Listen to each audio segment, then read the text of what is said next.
Welcome back to Conflicts of Interest. This is episode 356. I'm the host, Kyle Anzalone.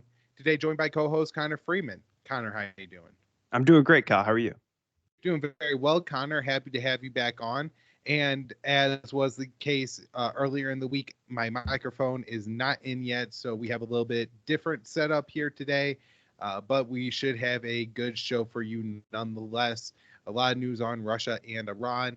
If you could please share the show, you find it at the Libertarian Institute. And right now at the Institute, we are hosting our winter fund drive. So if you head on over to libertarianinstitute.org/donate, you can make sure that me and Connor are able to continue not only to produce shows, but also write articles. Every week I'm writing multiple news stories. Connor is writing a weekly op-ed. He's also contributing on the news page. We put out books at the Libertarian Institute. We have articles every week by Sheldon Richman, James Bovard, Lori Calhoun, of course, Patrick McFarlane, and Keith Knight, previous guests of the show, are also with us at the Institute. So definitely check us out and help us out if you can. And with that, Connor, I just want to get into the news today. And I have a lot of news on the Russia situation. I think the most important story I have is from Dave DeCamp. NATO doubles down on pledge to eventually admit Ukraine into the alliance. NATO on Tuesday reaffirmed its pledge to eventually admit Ukraine during a meeting of alliance foreign ministers in Bucharest, Romania, a position that played a major role in provoking the Russian invasion of Ukraine. And so, Connor, in 2008, they are holding a summit in Romania, and Putin's actually in attendance at this point because that's how close relations between NATO and Russia were at one point in time. This is even after several former Warsaw Pact countries have already joined the North Atlantic Alliance, but again, nonetheless, this is happening. And I believe at least the Baltic states were on the path to membership if they weren't already admitted into the alliance by this point. So, but yet, Putin's in attendance. They have this, and during that summit, they agreed to eventually one day add Georgia and Ukraine to the NATO alliance. And this presents a major problem for Russia because these states are really within the Moscow's orbit, right? Kiev, the Ukrainian border isn't that far from Moscow. So, this is seen as a real threat by Russia. And that, at this point in time, they would reaffirm this when it's very clear that one of the things that's going to have to happen to end the war in Ukraine is for NATO to agree to some sort of neutral state. If not, Russia will push the offensive for as long as they have to, for as much as they cost them, because at least, Putin and most of the Russian, national security state, this is defined by William Burns, who was then the U.S. ambassador to Russia, now the head of the CIA, who said that, hey, this is really dangerous to do. And everyone in Russia, he says from the liberals to the, hawkish knuckle draggers, all really truly believe that, this is an existential threat and that they'll go to war over it. So reaffirming this at this point, Connor, is just absolutely awful. Kelly Blahos at the Quincy Institute for Responsible Statecraft has a fantastic article going into just a little bit more of that. But yeah, this is really a negative sign here. Another article from Dave. He says Russia says it delayed nuclear arms control talks over differences with the U.S. Russia on Tuesday said it delayed nuclear arms control talks with the U.S. that were set to start this week due to differences with Washington and tensions over Ukraine. We have encountered a situation where our American colleagues not only demonstrate a lack of desire to take note of our signals and acknowledge our priorities, but also acted in the opposite way, Deputy Foreign Minister Sergei Rabkov told reporters. And Connor, this may be an example where Russia is actually, making this situation, the relationship with the U.S. worse here. That, a lot of times we could point to U.S. provocations and how the U.S. takes these steps, and this is Russia taking one. The only thing I'll add is that maybe if, that Russia sent the U.S. an agenda and the U.S. just crossed off all the Russian concerns, then maybe Russia would conclude that, hey, it would be better just not to have these talks in the first place. But I kind of doubt that that would be the case, and I think almost always talks are the right direction to go. So very disappointed that these talks didn't happen because they are for, the New START Treaty, which is the last remaining nuclear arms control agreement between Russia and the U.S. And any way to strengthen that agreement is really important. All right, Connor, I have a few articles that I've been writing for the Libertarian Institute this past week. NATO head calls for alliance to step up support for Eastern Ukraine and Europe. NATO Secretary General Jens Stoltenberg said the U.S. led military bloc will increase its presence in the region between the Baltic and Black Seas, announcing the move ahead of a 2-day summit where the alliance is expected to renew a pledge to defend Ukraine indefinitely. Addressing reporters at a Monday press conference alongside the Romanian president, Stoltenberg said NATO will deploy several new battle groups in Eastern Europe, noting that such units have already established in countries between the Black and Baltic Seas.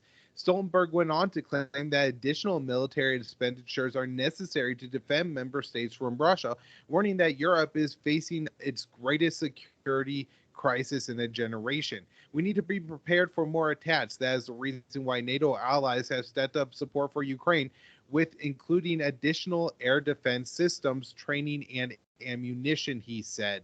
While Moscow has struggled to maintain some of its military gains in eastern Ukraine, the NATO chief said a Russian victory must be prevented, arguing it would embolden despotic governments around the world. We cannot let Putin win. This would show authoritarian leaders around the world that they can achieve their goals by using military force and make the world a more dangerous place for all of us. So it is in our security interest to support Ukraine, Stoltenberg continued. His latest comments come just one day before a meeting between NATO foreign ministers in the Romanian capital of Bucharest, where the bloc first promised to grant membership to Kiev some 14 years ago, a move immediately denounced by Moscow at the time. And so, Connor, I just want to go back to Stoltenberg's comment real quick and point this out. I'm not sure what he's talking about when he says there's more attacks, because Russia hasn't attacked NATO. Russia did invade eastern Ukraine, but it's very concerning because it almost sounds like he's referencing that missile that landed in Poland or something like that. I don't know. This was a very odd comment to me. And also, it really, again, doesn't make sense, as they pretended that Russia was this big evil bear that NATO would have to confront, but that bear has been really struggling to even solidify the gains in territory of a population that is fairly sympathetic to Moscow's cause at this point. So this isn't necessarily a sign that Russia is one day going to invade Poland or anything like that. Wrapping up the article, this time around, top officials from NATO states are expected to pledge more arms for Ukraine with a focus on air defenses. Though a number of Western allies have significantly depleted their weapons and ammunition stocks after months of shipments to Kiev, the aid appears set to continue in perpetuity. Last week, Stoltenberg said NATO would continue military assistance for as long as it states, while the Estonian foreign minister recently told Reuters that Western support should be stronger, more heavy weaponry without any political caveats, including long-distance missiles. And let's talk about these Baltic states, because we have another very provocative statement from the Latvian foreign minister. He said NATO should not fear Moscow's response to strikes inside Russia. And the Latvian foreign minister called for NATO to allow Ukraine to conduct strikes inside Russian territory, adding the alliance should not fear Moscow's response. The White House has resisted sending Kiev missiles with the range to hit targets inside Russia. And look, I guess just for a little bit more nuance here that I don't really break down in the article, NATO hasn't directly told Ukraine not to attack, inside of Russia. I think the U.S., specifically with the HIMARS, told Ukraine not to carry out attacks inside of Russia, but that's about the extent of it. And then also should add here, Connor, that what was I going to mention? That this never mind, just move on. During an interview on the sidelines of the NATO summit in Romania, the Latvian foreign minister said we should allow Ukrainians to use weapons to target missile sites on airfields from where those operations are being launched. Allies should not fear escalation from Moscow, he added. While the White House has not publicly told Kiev that it cannot hit Russian territory, in May, President Joe Biden said we're not going to send Ukraine rocket systems that can strike into Russia. However, the Biden administration has explicitly authorized attacks on the Crimean Peninsula, a Ukrainian territory that was annexed by Russia in 2014. The Kremlin acted sharply to a series of attacks in Crimea, including by destroying large swaths of Ukraine's power grid. Ukraine is seeking Army tactical missile systems with a range of nearly 186 miles. So far, the White House has only been willing to send Kiev munitions with a range of about 50 miles. Ukraine has offered the Biden administration targeting control in order to get their hands on the missiles. In June, Russian Foreign Minister Sergei Lavrov threatened that Russia would annex more Ukrainian territory if Kiev received longer range weapons. The longer range of armaments that you supply, the further away we will move our territory line.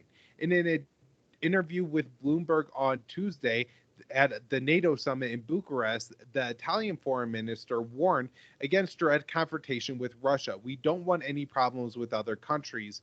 He said, we are not in any danger directly. He went on to say Italy wanted to avoid escalation. We are against an escalation of the conflict, he added. So, Connor, I think this is really concerning because a lot of times when these hawkish statements are made, even if they aren't immediately well received by the alliance, like the Italian foreign minister, and in fact, Bloomberg even quoted Michael McFaul, who is a huge hawk on this, saying that I don't think we want to go down this road. But at the same time, just that it's being brought up now, I think makes it more likely that it's going to happen in the future. Additionally, they're talking about sending Patriot missiles to Ukraine. The White House is considering transferring Patriot missiles to Ukraine. Kremlin threatened response. Myself and Will Porter wrote this for the Libertarian Institute on November 29th. The Joe Biden administration is now discussing whether to send advanced air defense systems to Kiev, according to a senior Pentagon official. This statement came just days after Poland suggested Germany would transfer its own Patriot interceptors to Ukraine, as Moscow warned any such shipments would become legitimate targets of Russian forces. Speaking to reporters for a press briefing on Tuesday, an unnamed senior official said all capabilities are on the table in regards to Ukraine aid, adding that the Patriot system is one of the air defense capabilities that is being considered along with all others.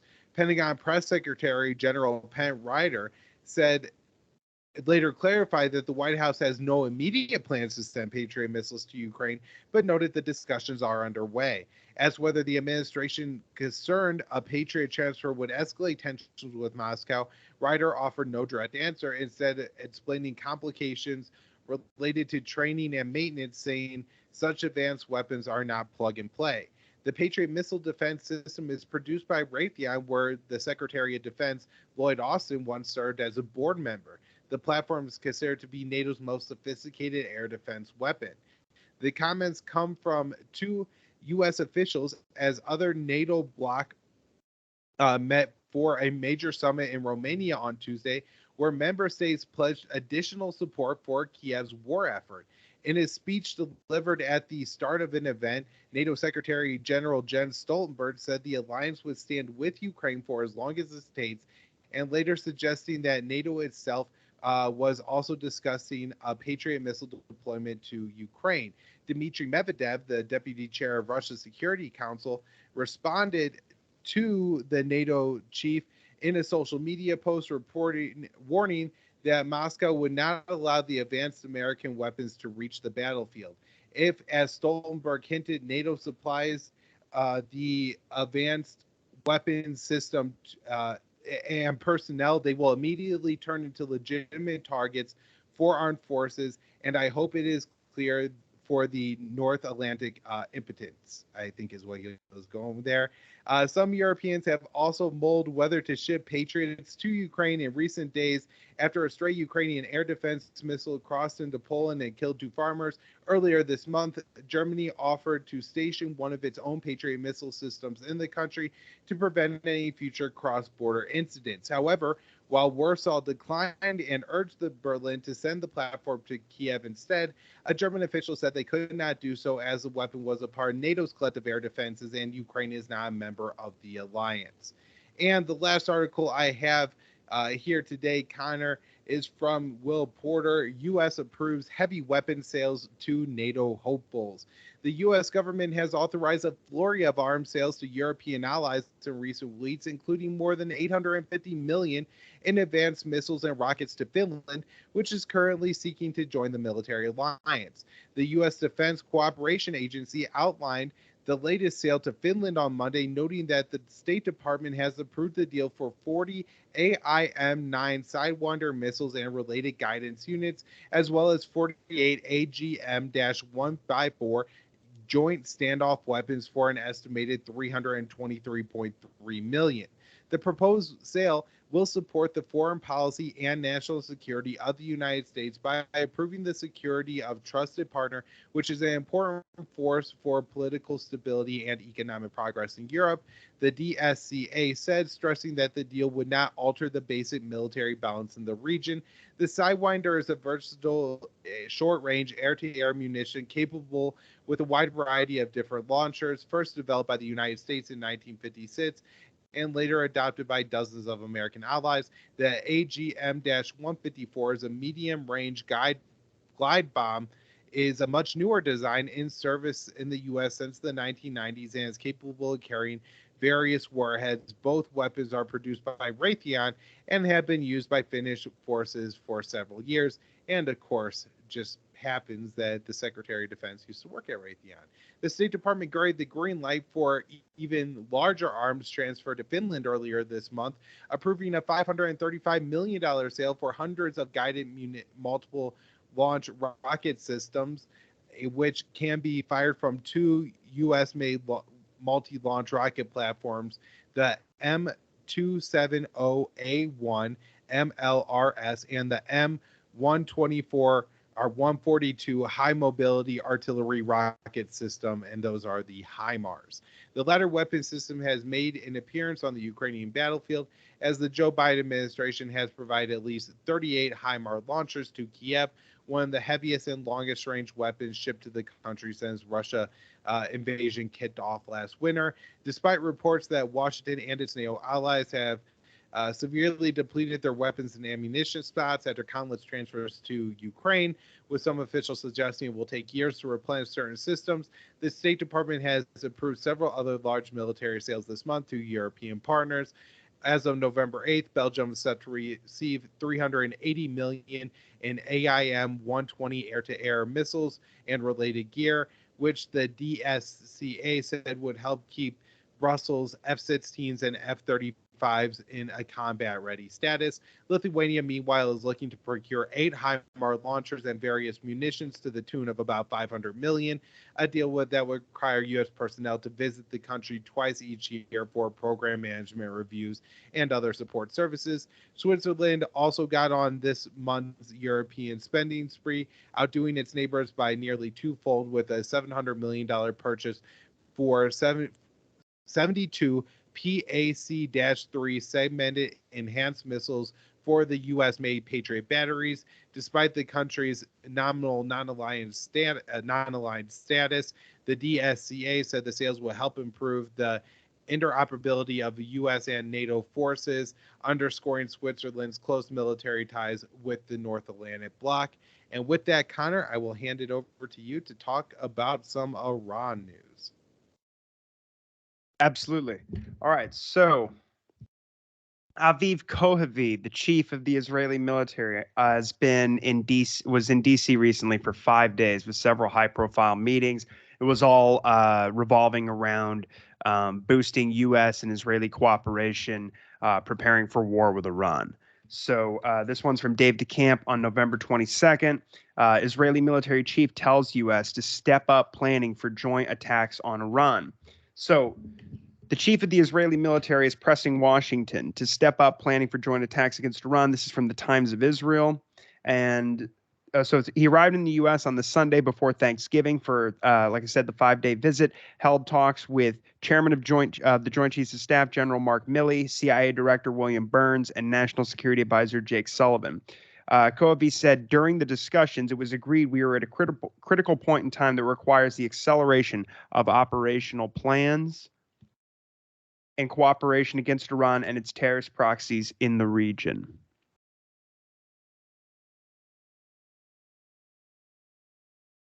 Tensions are high with Iran as the Biden regime has piled sanctions on the Islamic Republic and is voicing support for protesters inside the country. Months of on-again, off-again diplomacy to revive the Iran nuclear deal has completely fizzled out for months, and administration officials have made clear that they have no plans to resume them, at least not anytime soon. Now, the U.S. has acknowledged in its recently released nuclear posture review that Tehran is not building a nuclear weapon, and they have no evidence that they are pursuing one. But Israel continues to hype up the threat of Iran's nuclear program. So COI says, he's quoted in the report as saying, on the one hand, Iran is under many economic, military, and internal pressures. And on the other hand, it continues to promote its nuclear program. The IDF strongly promotes all operational plans against the Iranian threat. And it's important to remember that Tel Aviv tanked the talks in those last those last weeks of diplomacy, where it seemed like things were as close as they were going to get, when the EU foreign policy chief Joseph Borrell put forward his final proposal and seemed to be actually maybe closing the gap. And the Europeans seem to be getting on board, at least to some extent, although you can always count on them to just do whatever America tells them to do, which is eventually what happened anyway. But I mean, Israel really did step in, and they sent in several high officials, Eyal Hulada, Sullivan's counterpart, Benny Gantz, the defense minister, and they went in and they basically, they took part in constructing America's response to Iran's responses to these proposals. And one of the things that they wanted to do was basically work with America to put a serious military threat, a threat of war, a credible threat, as they put it, on the table to force Iran to basically disarm itself with regards to its ballistic missile program, as well as its alliances in the region, and basically strip it of its independence. Especially in terms of its foreign policy and like I said, disarming it, because those missiles are their primary deterrence here, and they're being encircled by it's sort of a slow going thing, but of course they are building this sort of NATO style alliance centered around building these air defenses first and integrating them with these Gulf states and sort of these Gulf dictatorship satellites and the Israelis, but led by America, led by CENTCOM. And that's what this is really all about. We'll get into that here some more here in just a moment. So now this one's from Jason Ditz. This is from the same day. Iran increases high-level enrichment after IAEA condemnation. So fresh off the IAEA, the International Atomic Energy Agency, the UN nuclear watchdog, voting to condemn Iran over aspects of the Board of Governors. They voted, we talked about this last week, they voted against them over aspects of the uranium enrichment program. Iran is reported to have increased enrichment rates of its 60% enriched uranium, which is uranium hexafluoride. And again, they started this last year after Israel set off explosions at the Natanz nuclear facility, which is their main center for building centrifuges. After that, the parliament this was right when talks began, when the JCPOA talks began. This is while Rouhani, the former president, was still in power. The so-called moderate government was still in power. The Israelis attacked immediately when the talks were announced, and then again when the talks began. And so after that, the Iranians started increasing their enrichment of uranium hexafluoride to 60% to bring the Americans back to the table. Basically, they did secure what they appeared to secure some more concessions once Raisi's government took over. Of course, that was short-lived because the talks are completely dead now. But they do this for leverage just to bring the Americans back to the table, because otherwise they're just going to get hit with more covert attacks and more sanctions and more economic war and assassinations. So the increased enrichment was facilitated by Iran installing improved centrifuges, which we knew they were going to do. I mean, they've cleared that with the IAEA, but these do have a higher capacity. So this is 60% uranium. Again, it's still far below the 90% plus needed for weapons grade, not a proliferation risk. But that hasn't stopped, of course, London, Paris, and Berlin from condemning Iran's enrichment as beyond the limits of the JCPOA, which is, of course, true. But the JCPOA is not in effect since the U.S. Legally and unilaterally exited the deal. And the Europeans have not held up their end. Iran has been deliberately going beyond that, like I said, just to get the U.S. to return to the deal. After all, they have no reason to engage if Iran just voluntarily complies without getting anything in return except more sanctions and covert attacks. So this makes the deal straightforward and necessary, as Jason says, though the U.S. has used Iran's noncompliance, which again is just for leverage, as the excuse, or one of the excuses, to refuse to finalize anything while seemingly cutting off talks entirely. Okay.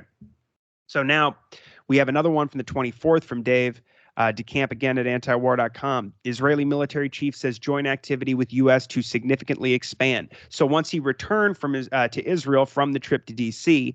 After these talks, he said, which were focused on Iran, he said that joint military operations between Washington and Tel Aviv will be significantly expanded.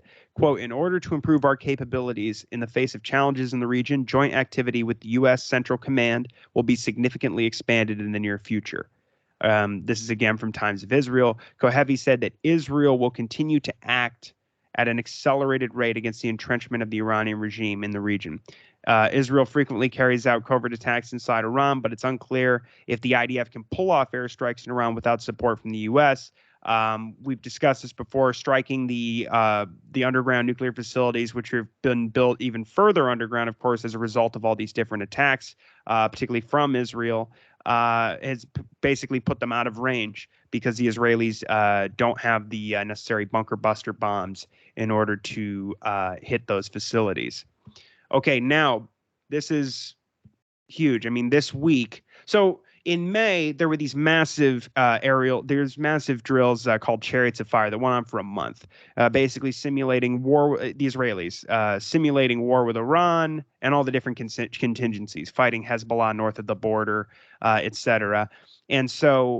And the last week, they carried out these massive drills in the Mediterranean Sea. There were reports out in the weeks before that the U.S. was going to be participating, providing refueling planes and this sort of thing. And then the drill ended. That didn't actually end up happening. However, the new, at that time, relatively new commander of Central Command, Michael Kurilla, did visit and observe some of these drills, which is provocative in and of itself, of course. But these drills span 10,000 kilometers, and they were practicing repeated strikes with more than 100 aircraft, Navy submarines, etc. But now the Americans and the Israelis are carrying out drills simulating war with Iran right now over the Mediterranean Sea. So this is from last night, Dave again at antiwar.com. U.S.-Israel hold joint aerial drills simulating attacks on Iran. So the Israeli military on Wednesday published pictures of these joint aerial exercises with the U.S. that were held this week and simulated attacks on Iran. The drills were held over Israel and the Mediterranean Sea. According to the Times of Israel, the Israeli Defense Forces said the exercises involved 4 Israeli F-35s that joined 4 U.S. F-15s and a U.S. KC-135 tanker aircraft that refueled 2 Israeli F-16s. While Israel often threatens to bomb Iran's nuclear facilities, it's not clear if they have the capabilities to pull this off. Israel currently relies as well on these aging tankers for mid-air refueling, which aren't expected to be capable of supporting such strikes on Iran. They'd have to be refueling, of course, in maybe Bahrain or Saudi Arabia or the United Arab Emirates, and it's not clear that they would be able to do that. And so the IDF has said that during this week's drills, Israel's intelligence directorate conducted an extensive simulation that replicated a campaign against distant countries, of course, referring to Iran. Quote, these exercises are a key component of the two militaries' increasing strategic cooperation in response to shared concerns in the Middle East, particularly those posed by Iran. And this was the IDF that said that. Israeli officials have been hyping up the threat, of course, of Iran's nuclear program. But as I said, the nuclear posture review from the Americans, again, recently confirmed that Iran does not have nukes, which we all knew, but also that they know that they are not pursuing a nuke either.